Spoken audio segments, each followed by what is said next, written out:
Good morning friend. तो आज का जो टॉपिक है हमारा काफी महत्वपूर्ण है।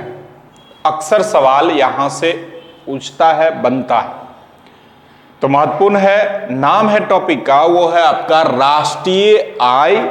अंग्रेजी में इसको कहते हैं नेशनल इनकम, राष्ट्रीय आय।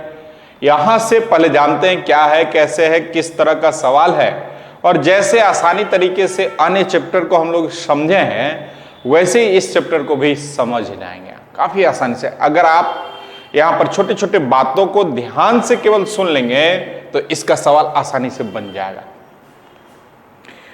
तो यहां से सवाल क्या सब आते हैं? सवाल आएगा कि देश में सबसे पहले राष्ट्रीय आय का आंकलन जो है वह किसके द्वारा किया गया, या राष्ट्रीय आय को लेकर सबसे पहले चर्चा किसने लिया था। इसके बाद यहां से सवाल आता है, वो आता है जीडीपी को लेकर। जीडीपी को सवाल इकोनॉमिक्स से भी जोड़ कर पूछा जाता है और करंट ईयर का जो डाटा है उससे भी पूछा जाता है। जैसे ट्रेडिशनल या इकोनॉमिक्स के आधार पर पूछेगा तो आपसे पूछ सकता है कि जीडीपी में किन किन को शामिल किया जाता है, या दे सकता है कि जीडीपी में डिप्रिसिएशन रहते हैं या नहीं रहते हैं, वस्तु है या अंतिम वस्तु है। तो इस तरह के सवाल होते हैं। इसी में अगर करंट जोड़कर सवाल होगा तो यह सवाल बजट जब पारित होती है उसके बाद पूछा जाता है।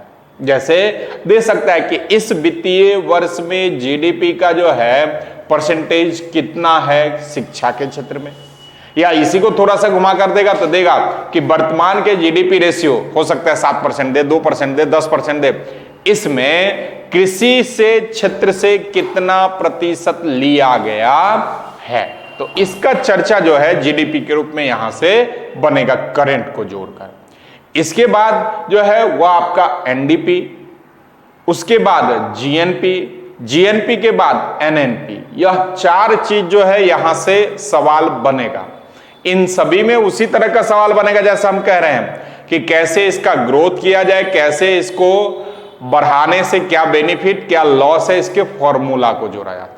इसके बाद जब सवाल को थोड़ा सा घुमाकर, जिसको कहते हैं कठिन करने का प्रयास, तो पूछ सकता है जीडीपी का आंकलन किन किन तरीकों से किया जाता है, उसका बेस ईयर हमने बताया भी है पीछे, आधार वर्ष क्या लिया गया है। तो इन विषय वस्तु को अगर चर्चा कर लेंगे तो नेशनल इनकम हमारा क्या हो जाएगा, नेशनल इनकम समाप्त हो जाएगा। तो आइए छोटे छोटे टॉपिक के आधार पर इसको समझने का प्रयास करते हैं। पुनः अगर कोई टॉपिक समझ में ना आए तो आप हमें कमेंट कर सकते हैं, यहां कर सकते हैं, या टेलीग्राम पर आकर जो हमने आपको दिया था @ARMBH, या नहीं तो फिर यूट्यूब चैनल है ही इसी नाम से AARMBH, आरम बाय आनंद झा सर। तो इस पर आप कमेंट करके हमें बता सकते हैं कि ये टॉपिक समझ में नहीं आया, तो हम आपको बता देंगे। व्हाट्सएप नंबर भी हमने आपको दिया है 9470898316। तो चलिए आगे शुरुआत करते हैं। नेशनल इनकम, राष्ट्रीय आय। अब देखिए, इसको अगर दो खंड में विखंडित कर दिया जाए तो क्या हो सकता है, राष्ट्र प्लस आय, या इसको सही करने के लिए राष्ट्र की आय। तो राष्ट्र प्लस आय मतलब क्या, किसी देश का इनकम, उसी को तो कहेंगे राष्ट्रीय आय। जैसे हम कहते हैं ना परिवार का इनकम, परिवार का इनकम मतलब क्या, परिवार के सभी लोग जो भी उसमें कहते हैं ना, इस परिवार का एवरेज इनकम 2 लाख, 4 लाख, 5 लाख होगा। तो उस परिवार का मतलब जो भी परिवार के सदस्य हैं वह किसी भी रूप में जो कमाकर लाते हैं वह उस परिवार का आय हो गया। ठीक उसी प्रकार से राष्ट्रीय आय क्या होता है, देश का इनकम। देश के जो भी कुल जनसंख्या है उनके द्वारा जो भी आय की प्राप्ति होगी, माध्यम जो भी हो उनका, माध्यम यहां जो भी करने का मतलब, जैसे कल हमने कहा था निर्माण विनिर्माण का क्षेत्र और सेवा क्षेत्र, इसी माध्यम से व्यक्ति जो है आय की प्राप्ति करती है। सेवा क्षेत्र किसी प्रकार का सेवा देकर, निर्माण विनिर्माण किसी भी तरह के वस्तु का निर्माण करके बेचने पर। तो किसी भी माध्यम से अगर देश में आय की प्राप्ति हो रही है तो उसे हम राष्ट्रीय आय कहकर संबोधित करते हैं। जब परिभाषा की बात करेंगे तो कहा जाता है, लिखना होगा तो आप लिखेंगे कि किसी भी देश की एक वित्तीय वर्ष में देश का संपूर्ण या कुल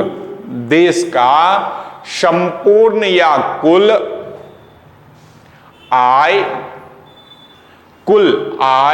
राष्ट्रीय आय कहलाता है। कुल आय या इनकम राष्ट्रीय आय कहलाता है। कोई दिक्कत नहीं। अब आते हैं इसकी शुरुआत हमारे यहां कैसे क्या होती है। तो राष्ट्रीय आय की जो शुरुआत है हमारे यहां, आजादी से पूर्व भारतीय ही व्यक्ति थे, दादा भाई नौरोजी,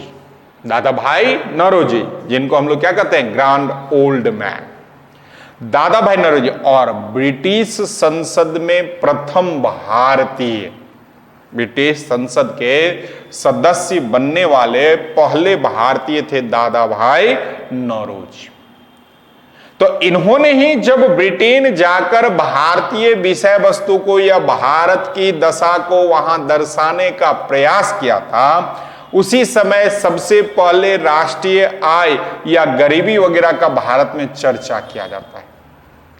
कहा जाता है कि इन्होंने अपनी पुस्तक, कई बार पूछा है पुस्तक का नाम, poverty and un British rule in India. इन्होंने अपनी पुस्तक poverty and un British rule in India में सबसे पहले नेशनल इनकम या राष्ट्रीय आय का वर्णन किया है। नेशनल इनकम या राष्ट्रीय आय का वर्णन किया है। यहां से धीरे धीरे जैसे जैसे हमारे यहां अर्थशास्त्री बढ़ते गए तो फिर एक नाम निकल कर आता है, वो है पीसी महालनोबिस, जिनकी चर्चा हमने पीछे भी आपका किया है। जो आपका योजना में उनकी एक पुस्तक थी, प्लानिंग कमीशन करके एक पुस्तक थी, प्लान इकोनॉमी ऑफ इंडिया, पूरा नाम है उसका, प्लान इकोनॉमी ऑफ इंडिया। यहां से एक चीज याद रखेगा, शायद उस चैप्टर में छूट गया था, हम लोग जो योजना लिए हैं, प्रयोग करते हुआ रूस से लिया गया है। तो लिख लीजिएगा, वहां अगर आपके पास स्पेस हो तो लिख लीजिएगा, जो हमारा योजना आयोग वगैरह है वह रूस से लिया गया है। तो पीसी महालनोबिस ने ही सबसे पहले भारत में जो योजना को लाकर शामिल किया था अपनी पुस्तक प्लान इकोनॉमिक ऑफ इंडिया में, तो उन्होंने भी वहां पर योजना के साथ साथ नेशनल इनकम के बारे में चर्चा किया है, दर्शाया है कि अगर राष्ट्र की आय में वृद्धि किया जाए, सही तरीके से योजना को कार्यान्वित किया जाए, तो हमारे यहां जो भी गरीबी वगैरह है उसके क्षेत्र में क्या हो जाएगी, कमी दिखलाई पड़ने लगेगी। तो इस आधार पर हमारे देश में राष्ट्रीय आय की शुरुआत होती है।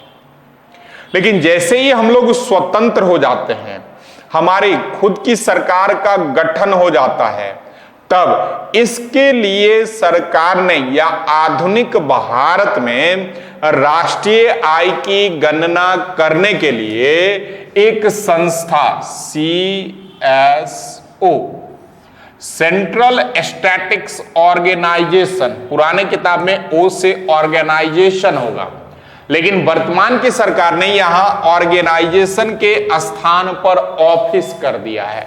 अर्थात इसका न्यूनतम नाम, नवीनतम नाम क्या होगा, सेंट्रल स्टैटिक्स ऑफिस, कार्यालय, केंद्रीय सांख्यिकी कार्यालय, CSO। इसकी स्थापना जो है वह 1951 में किया गया।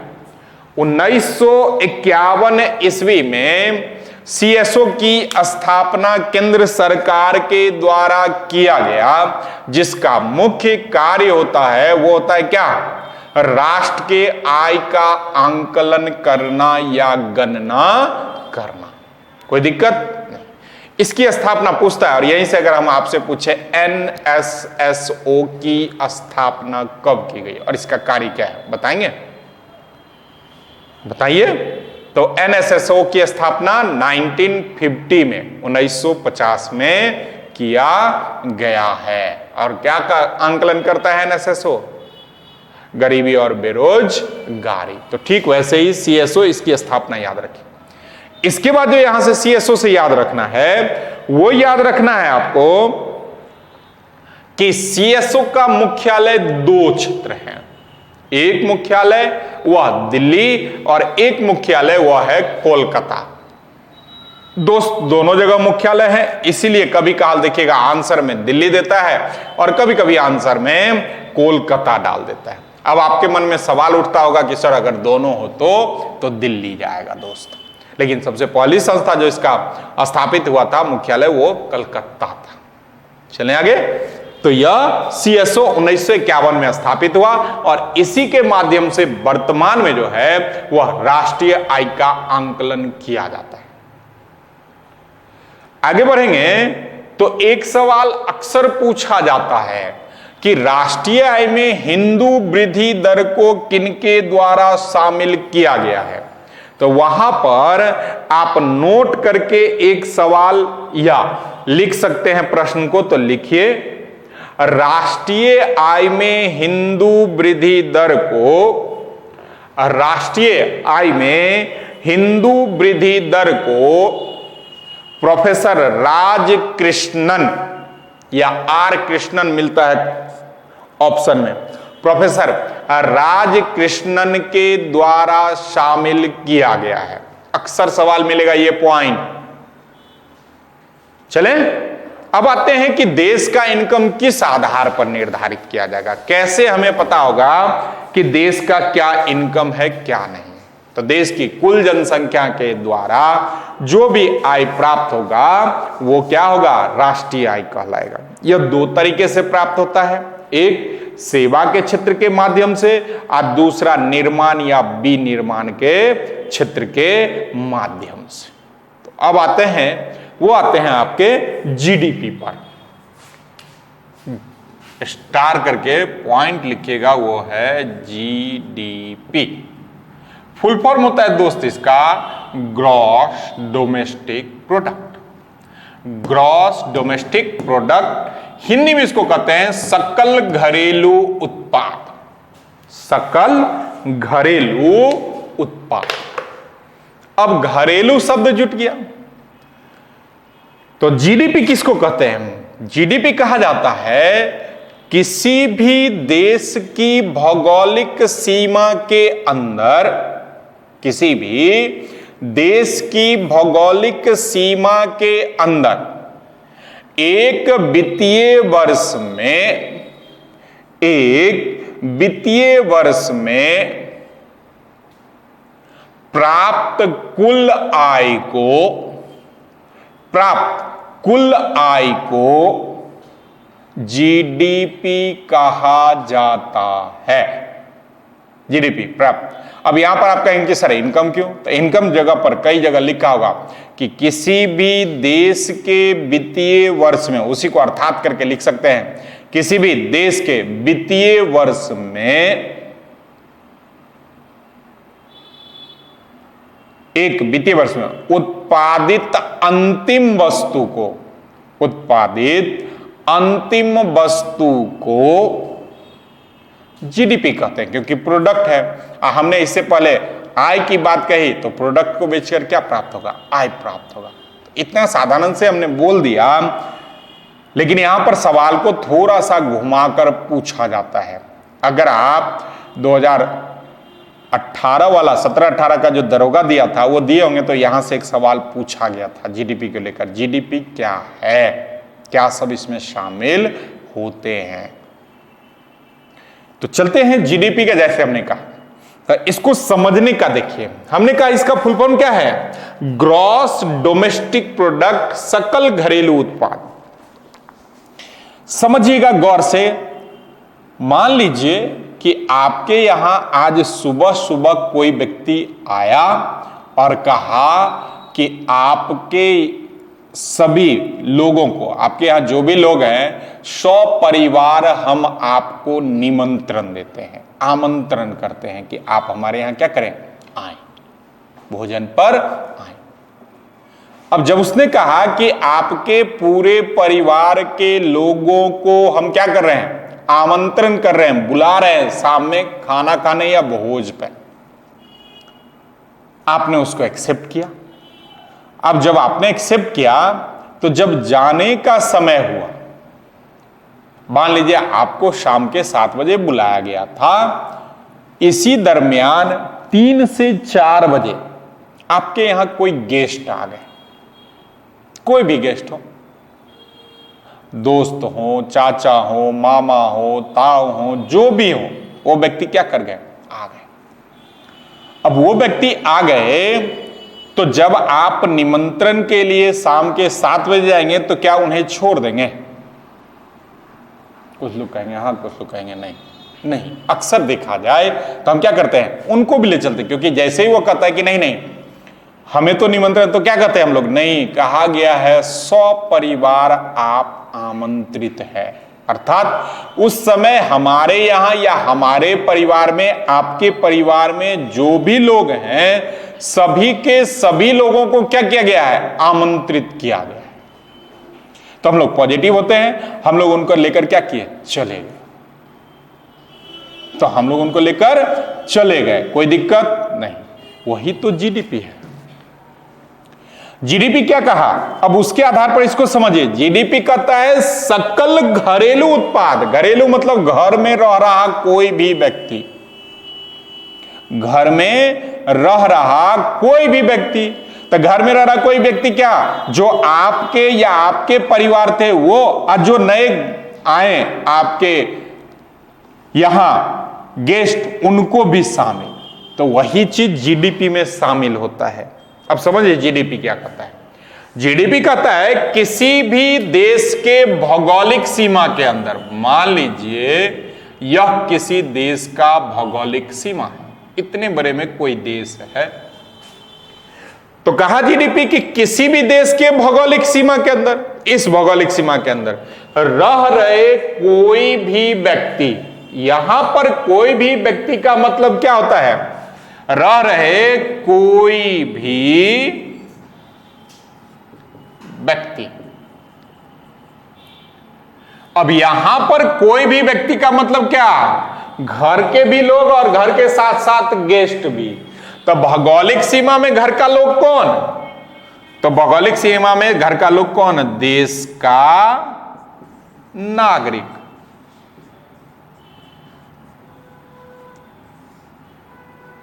जिसको हम कह सकते हैं क्या, इंडियन सिटीजन, देश का नागरिक। और गेस्ट कौन होगा, वो विदेशी नागरिक जो कहां रह रहा है, भारत में। तो प्लस कोई भी व्यक्ति का मतलब हो गया देश का नागरिक, और प्लस में विदेशी नागरिक जो कहां रह रहा है, भारत में रह रहा है। लिख ही देते हैं, जो भारत में रह रहा है। ठीक, फिर आते हैं जीडीपी क्या कहता है, किसी भी देश के भौगोलिक सीमा के अंदर रह रहा कोई भी व्यक्ति, रह रहा कोई भी व्यक्ति के द्वारा या किसी भी व्यक्ति के द्वारा एक वित्तीय वर्ष में, वित्तीय वर्ष अर्थात 1 अप्रैल से लेकर 31 मार्च तक, वित्तीय वर्ष में उत्पादित अंतिम वस्तु को हम जीडीपी कहते हैं। किसी को कोई कठिनाई शायद नहीं होना चाहिए, फिर दोहरा देते हैं। याद होगा हमने पीछे क्लास में आपको कहा था वस्तु और अंतिम वस्तु में बहुत अंतर है दोस्त, और यही सवाल दरोगा में पूछा हुआ था। जीडीपी बराबर डैश करके एक वित्तीय वर्ष में उत्पादित वस्तु, और अधिकांश लोग इसी को अंतर दिए थे, एक वित्तीय वर्ष में उत्पादित अंतिम वस्तु। वस्तु और अंतिम वस्तु में बहुत अंतर है, पीछे भी समझाते हैं, अब पुनः समझाते हैं। वस्तु उसे कहते हैं जिससे नए वस्तु का सृजन या निर्माण किया जा सके। वस्तु उसे कहते हैं जिससे नए वस्तु का सृजन या निर्माण किया जा सके। लेकिन अंतिम वस्तु उसे कहते हैं जिसका केवल उपयोग या उपभोग किया जा सके, उससे नए वस्तु का निर्माण नहीं हो सकता है। कोई दिक्कत? अब आप कहिए कि सर जीडीपी में वस्तु क्यों नहीं? हमने अंतिम वस्तु इसलिए कहा कि अंतिम वस्तु का हमने क्या कहा, केवल उपयोग और उपभोग की बात कही। और जब हमने केवल उपयोग और उपभोग की बात कही है, उपभोग का दर्शाया है बातों को, तो उपभोग तभी होगा जब वह वस्तु बाजार तक पहुंचेगा। जैसे समझिए हमने इसका निर्माण कर लिया और बाजार नहीं पहुंचाया, तो इसका उपभोग करेंगे? नहीं। तो बहुत के मन में होगा सर आप अपना स्वयं इसका उपयोग कर लिया। जब हमने इसका स्वयं उपयोग कर लिया तो इससे हमारा कोई इनकम नहीं, तो इसका राष्ट्रीय से कोई लेना देना नहीं। ठीक, तो अंतिम वस्तु का वस्तु नहीं होगा, क्योंकि हमारा वित्तीय वर्ष होता है, नहीं ऐसे तो ऐसे समझिए, हमारा वित्तीय वर्ष कब होता है? 1 अप्रैल से 31 मार्च। तो दोस्त ऐसा भी तो होगा कि हमारा 31 मार्च को भी कोई ना कोई वस्तु क्या हुआ होगा, उत्पादन हुआ होगा। अब वह उत्पादन हुआ और गया कब? 1 अप्रैल को, तो उस वित्तीय वर्ष का नहीं ना होगा। तो इसीलिए जीडीपी किसी भी देश के भौगोलिक सीमा के अंदर रह रहा कोई भी व्यक्ति मतलब देश का नागरिक और विदेशी नागरिक के द्वारा एक वित्तीय वर्ष में उत्पादित अंतिम वस्तु को जीडीपी कहते हैं। अंतिम वस्तु को जीडीपी कहते हैं। कोई कठिनाई नहीं होनी चाहिए। तो लिखिए जीडीपी, ग्रॉस डोमेस्टिक प्रोडक्ट या सकल घरेलू उत्पाद। ग्रॉस डोमेस्टिक प्रोडक्ट या सकल घरेलू उत्पाद।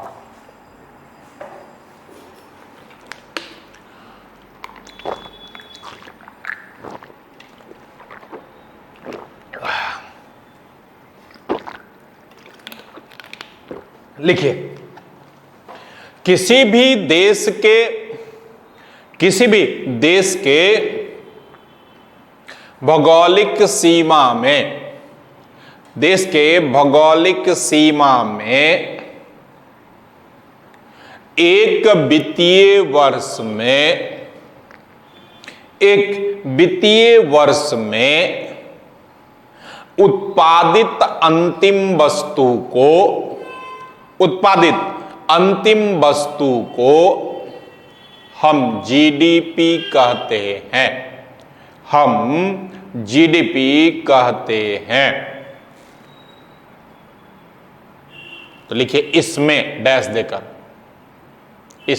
देकर पहला, भौगोलिक सीमा को शामिल किया जाता है। भौगोलिक सीमा को शामिल किया जाता है। दूसरा पॉइंट, इसमें एक वित्तीय वर्ष को लिया जाता है, अर्थात इसमें एक वित्तीय वर्ष को लिया जाता है, अर्थात 1 अप्रैल टू 31 मार्च, अर्थात 1 अप्रैल टू 31 मार्च। तीसरा पॉइंट है वह याद रखिएगा, इसमें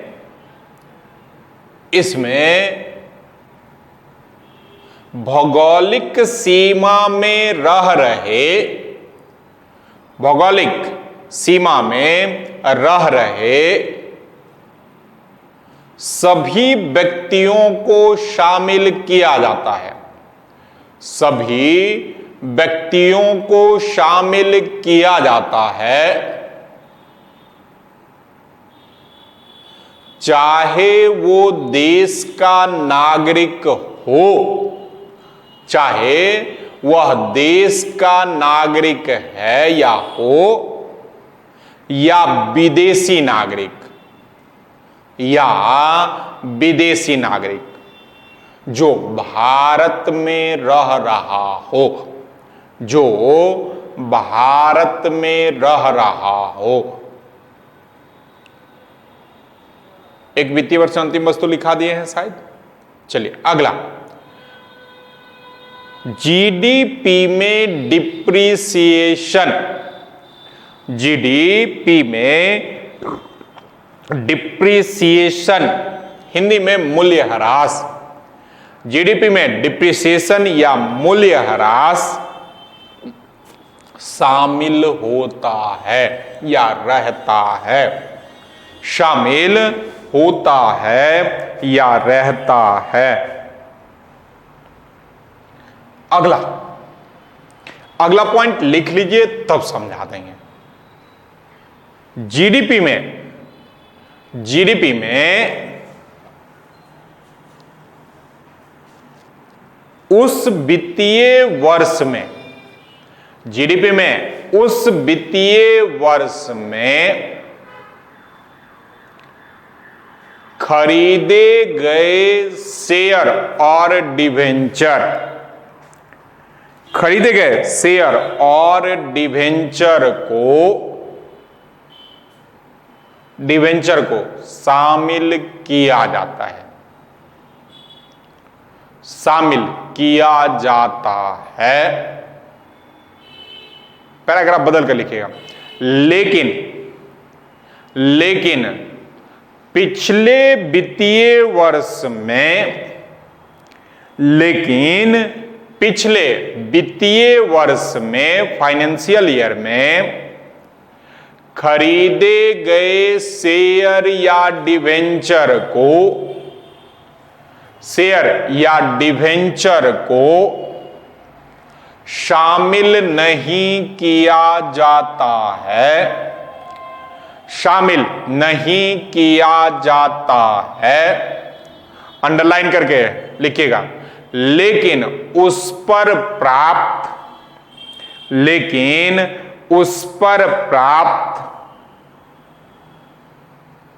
आय या लिखिएगा ब्याज और लाभ, लेकिन उस पर प्राप्त ब्याज, इंटरेस्ट और प्रॉफिट, लाभ को शामिल किया जाता है, को शामिल किया जाता है। तो जो ऊपर का बिंदु है वो हम लोग समझे हैं, तो थोड़ा सा और भौगोलिक सीमा हमने बता ही दिया, कोई भी व्यक्ति बता ही दिया, देश का नागरिक और विदेशी। अब यहां पर शेयर और डिवेंचर वाला पॉइंट को समझ लीजिए लोग आसानी से।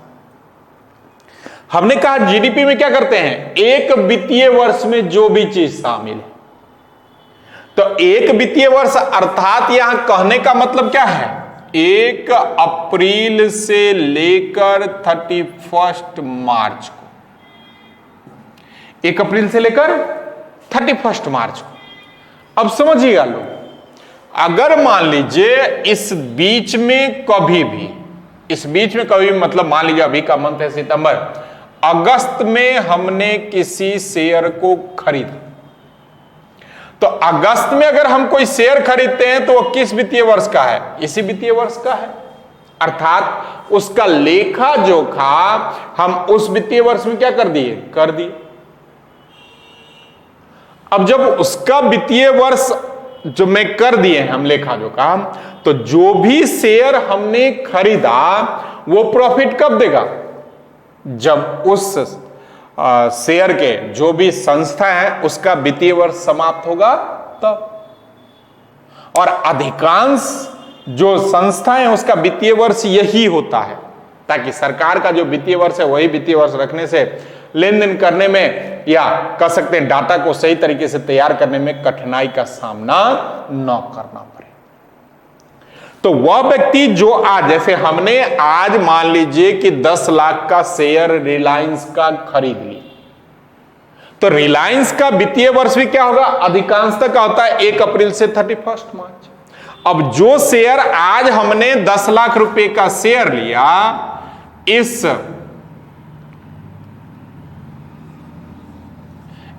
10 लाख का जो भी लाभांश हमको मिलेगा वो कब मिलेगा, नेक्स्ट ईयर के 1 अप्रैल को, नेक्स्ट ईयर के 1 अप्रैल को। तो अर्थात जैसे ही 1 अप्रैल को मिलेगा तो वो वित्तीय वर्ष क्या हो जाता है, परिवर्तित हो जाता है, वो वित्तीय वर्ष परिवर्तित हो जाता है।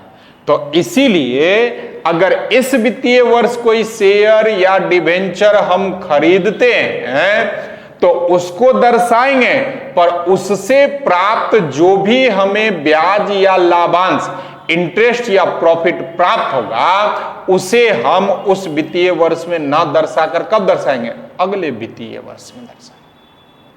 फिर कई के मन में होगा सवाल कि सर कोई जिस संस्था का वित्तीय वर्ष इसमें नहीं हो, तो जिस संस्था का वित्तीय वर्ष नहीं होगा, आपको उसी वित्तीय वर्ष आ गया तो उसको यहां दर्शाएंगे, लेकिन अधिकांशतः संस्था का वित्तीय वर्ष यही होता है। कोई दिक्कत? तो जो लाइन हमने आपको लिखाया कि इस वित्तीय वर्ष खरीदे गए शेयर या डिवेंचर को दर्शाएंगे, पर पिछले वित्तीय वर्ष खरीदे गए शेयर डिवेंचर को न दर्शाकर उस पर प्राप्त आय को दर्शाया जाएगा। इसी को जीडीपी कहते हैं। आशा करते हैं आप समझ गए। एक टॉपिक वहां पर था, वो था आपका डिप्रीसिएशन। तो डिप्रीसिएशन का नेक्स्ट टॉपिक में हम चर्चा कर रहे हैं। तो आइए अगला टॉपिक वो है आपका एनडीपी। रानी जी कुछ